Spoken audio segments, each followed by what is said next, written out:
નમસ્કાર મિત્રો, જય શ્રી કૃષ્ણ। વિડિયોની શરૂઆત કરતા પહેલા આપ સૌને ખાસ વિનંતી છે, જો તમે પણ માં લક્ષ્મીને માનતા હોવ તો કોમેન્ટમાં જય માં લક્ષ્મી જરૂર લખજો, જેથી માં લક્ષ્મીજીની કૃપા હંમેશા આપ પર બની રહે અને ચેનલને સબસ્ક્રાઇબ કરવાનું ભૂલતા નહીં।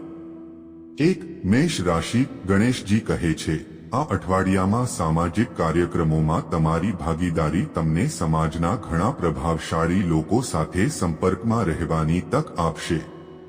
વિદેશ જવા માટે પ્રયાસ કરતા જાતકોને આ સપ્તાહમાં સફળતા મળવાની શક્યતા છે। તમે કંઈક નવું શીખી રહ્યા હોવ તો તે તમારા વિકાસ માટે ઉપયોગી સાબિત થશે।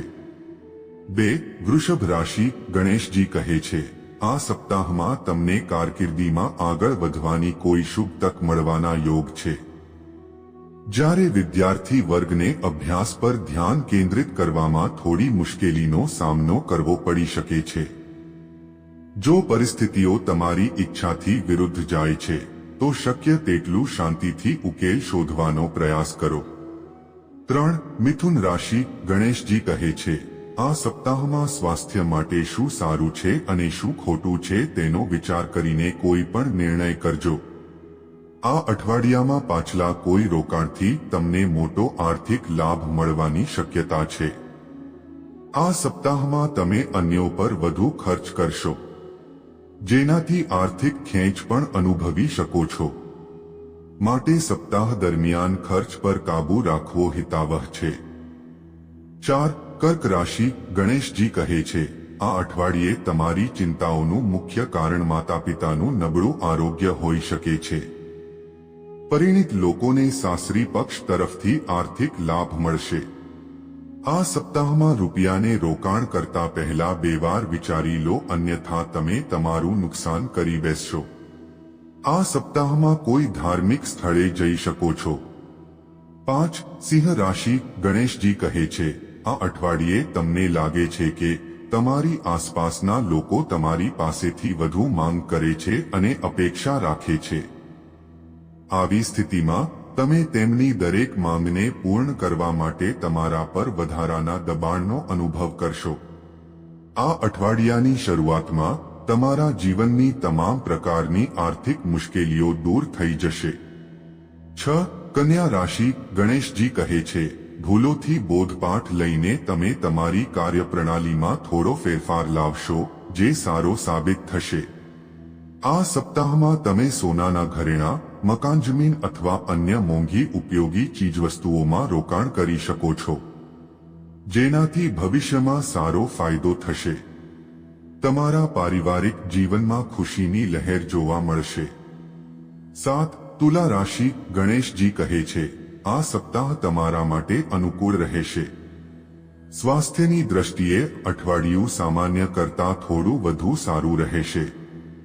તમે માનસિક અને શારીરિક રીતે ખૂબ સ્વસ્થ રહેશો।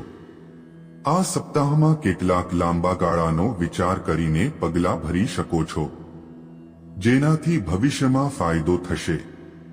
વિદ્યાર્થીઓ માટે આ સમય સૌથી અનુકૂળ સમય છે। 8. વૃશ્ચિક રાશિ। ગણેશજી કહે છે, આ અઠવાડિયે તમારી માનસિક સ્થિતિ વધુ સારી રહેશે, કારણ કે તમે આ સમય દરમિયાન તમારી જાતને તમામ પ્રકારના તાણથી દૂર રાખવામાં સમર્થ હશો। તમે તમારા સંપૂર્ણ પારિવારિક જીવનનો આનંદ માણશો, જે તમને તમારા માનસિક તાણથી હંમેશા માટે કાયમ માટે રાહત આપશે। શિક્ષણ ક્ષેત્રે વિદ્યાર્થીઓને આ અઠવાડિયે સારા પરિણામ મળશે। 9. ધન રાશિ।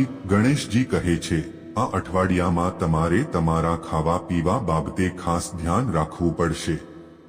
આ અઠવાડિયે તમારે સમજવું પડશે કે અન્ય લોકોની દેખાદેખીમાં તમારા ગજા બહારનો ખર્ચ કરવો એ મૂર્ખતા છે। કરિયરની દ્રષ્ટિએ આ સપ્તાહ તમારા માટે શુભ સાબિત થશે। વિદેશ જવા માટે પ્રયાસ કરતા જાતકોને આ સપ્તાહમાં સફળતા મળવાની શક્યતા છે। 10. મકર રાશિ। ગણેશજી કહે છે, આ સપ્તાહમાં કોઈ પણ નિર્ણય લેવા માટે સ્પષ્ટ વિચાર ધરાવશો। આ સ્થિતિમાં તમારા સ્વાસ્થ્ય જીવનને વધુ સારું બનાવવા માટે પ્રયાસ કરશો। રૂપિયાની લાલચે કોઈ એવું કામ ન કરતા જેમાં કાયદાકીય આંટીઘૂંટીમાં ફસાઈ જવાય. લોભના કારણે તમને પોતાનું જ મોટું આર્થિક નુકસાન કરી બેસો તો નવાઈ નહીં. 11. કુંભ રાશિ. ગણેશજી કહે છે, આ અઠવાડિયે તમારે વ્યસ્ત જીવનમાંથી થોડી ક્ષણો કાઢવાની જરૂર છે. આ સમય આરામ કરવા અને નજીકના મિત્રો અને પરિવાર સાથે ખુશીની થોડી ક્ષણો પસાર કરવી જોઈએ, જેનાથી તમારા આરોગ્ય પર સકારાત્મક અસરની શક્યતા વધશે. આ અઠવાડિયે આર્થિક મામલે સંબંધીઓનો ટેકો મળશે. પરિવારમાંથી તમને આર્થિક મદદ પણ મળશે. 12. મીન રાશિ. ગણેશજી કહે છે, સંબંધીઓ સાથે જમીન અથવા સંપત્તિને લગતા વિવાદનો સુખદ ઉકેલ આવશે, જેનાથી પારિવારિક વાતાવરણમાં ખુશીની લહેર જોવા મળશે. કામકાજના સ્થળે વરિષ્ઠ અધિકારીઓ તમારા કામકાજથી સંતુષ્ટ નહીં રહે, જેનાથી તમારા મનોબળ પર પણ તેની અસર દેખાશે. મિત્રો, વિડિયો પસંદ આવ્યો હોય તો લાઈક, શેર અને સબસ્ક્રાઇબ જરૂર કરજો. જય માતા લક્ષ્મી.